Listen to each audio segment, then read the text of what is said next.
श्री शिवाय नमस्तुभयम।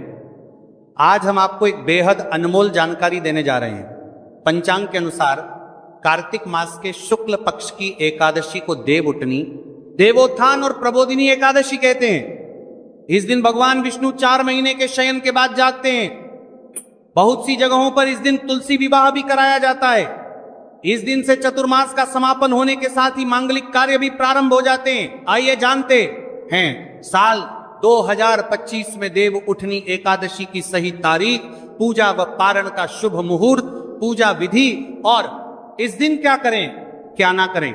देव उठनी एकादशी शुभ मुहूर्त 2025 साल 2025 में देवउठनी एकादशी का व्रत 1 और 2 नवंबर को रखा जाएगा।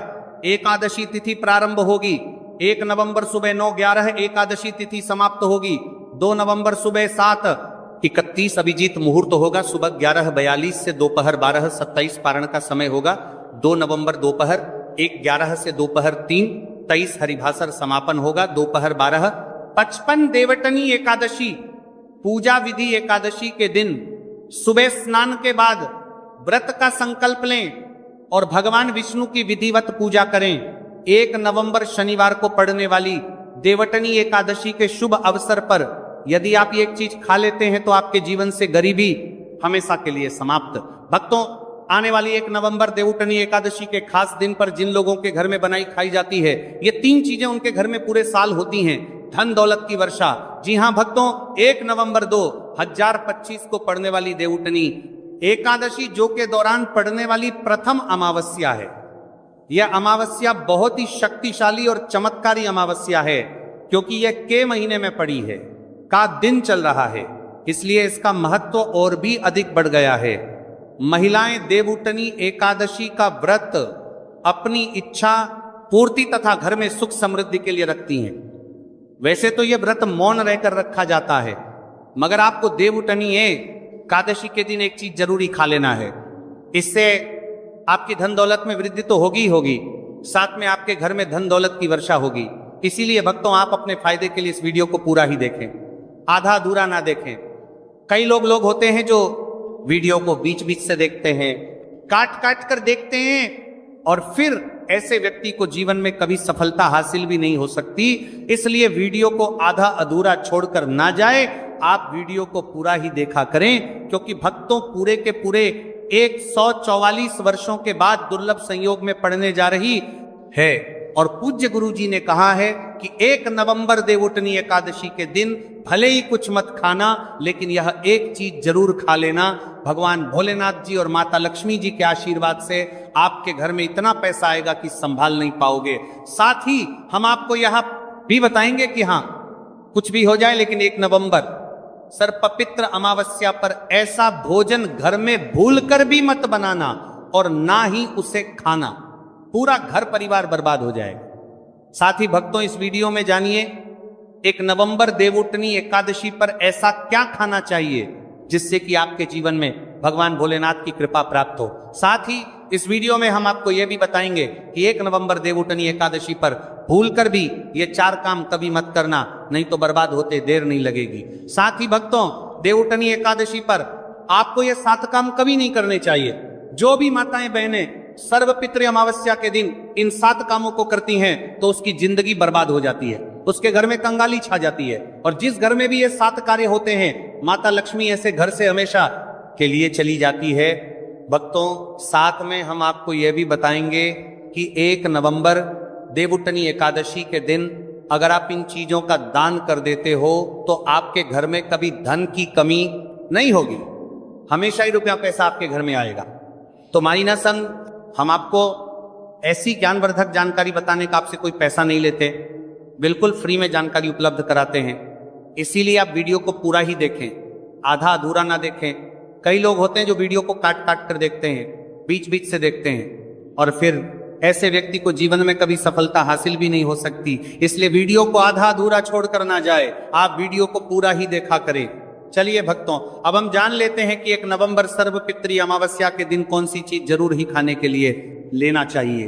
फिर आपको करोड़पति बनने से विधाता या नहीं रोक पाएगा भक्तों, क्योंकि भक्तों 144 वर्षों के बाद देवउठनी एकादशी ऐसे शुभ समय में पड़ने जा रही है और देवउठनी एकादशी हिंदू धर्म के लोगों के लिए सबसे श्रेष्ठ मानी जाती है। और भक्तों, इस दिन किया गया कोई भी उपाय कभी भी निष्फल नहीं जाता, बेकार नहीं जाता, मतलब हमेशा लाभ ही लाभ प्रदान करवाता है। चलिए भक्तों, सबसे पहले हम आपको सर्वपितृ अमावस्या की थोड़ी सी जानकारी दे देते हैं। भक्तों, इस बार 2025 में देवउठनी एकादशी को लेकर लोगों के मन में कंफ्यूजन की स्थिति बनी हुई है कि यह व्रत किस दिन रखा जाएगा, 1 नवंबर कैसे किया जाएगा।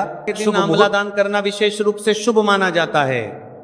इसके बारे में धार्मिक मान्यता है कि अगर किसी को पैसों की तंगी हो या आर्थिक समस्याएं चल रही हो तो आंवला दान करने से इन समस्याओं से मुक्ति मिल सकती है। आंवला दान करने से व्यक्ति के जीवन में भगवान विष्णु की कृपा बरसती है और आर्थिक संकट दूर हो जाते हैं। इसके अलावा आर्थिक मला स्वास्थ्य के लिए भी बहुत लाभकारी होता है और इसका सेवन शरीर को ताजगी और ऊर्जा प्रदान करता है। इस दिन अमला दान करने से पुण्य की प्राप्ति होती है और व्यक्ति को सुखी और समृद्ध जीवन जीने की दिशा में मदद मिलती है। भक्तों, चौथी चीज है सरसों के तेल का दान। सर्वपितृ अमावस्या के दिन सरसों के तेल का दान भी एक महत्वपूर्ण कार्य माना जाता है। इसे विशेष रूप से पितरों की कृपा प्राप्त करने और क्षण दोष से मुक्ति पाने के लिए किया जाता है। धार्मिक मान्यता के अनुसार सरसों के तेल का दान करने से पितरों की आत्मा को शांति मिलती है और परिवार में सुख समृद्धि का वास होता है। इसके अलावा क्षण दोष के प्रभाव से भी राहत मिलती है।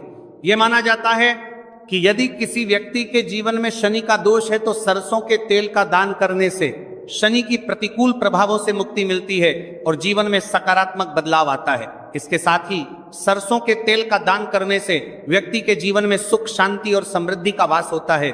सरसों के तेल का दान विशेष रूप से उन लोगों के लिए लाभकारी होता है जिनकी कुंडली में शनि ग्रह का प्रकोप हो। इस दान से शनि के प्रभाव को शांति मिलती है और जीवन में बाधाओं का नाश होता है।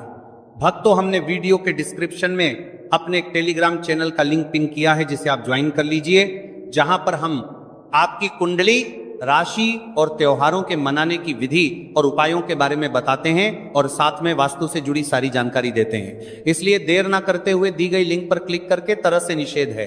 धार्मिक दृष्टि से मांसाहार का सेवन न केवल शारीरिक दृष्टि से आपत्तिजनक माना जाता है बल्कि यह आपके आध्यात्मिक उन्नति में भी रुकावट डालता है।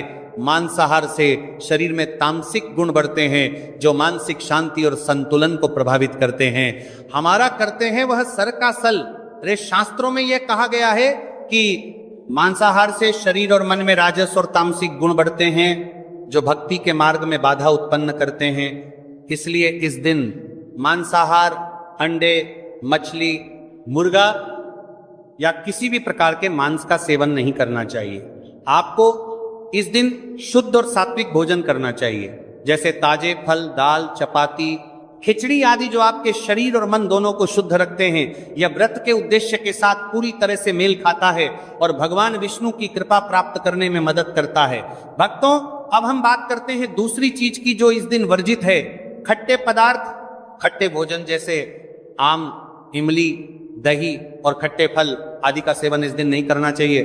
धार्मिक दृष्टि से खट्टा भोजन तामसिक गुणों को बढ़ाता है जो आंशिक स्थिति पर नकारात्मक प्रभाव डालता है।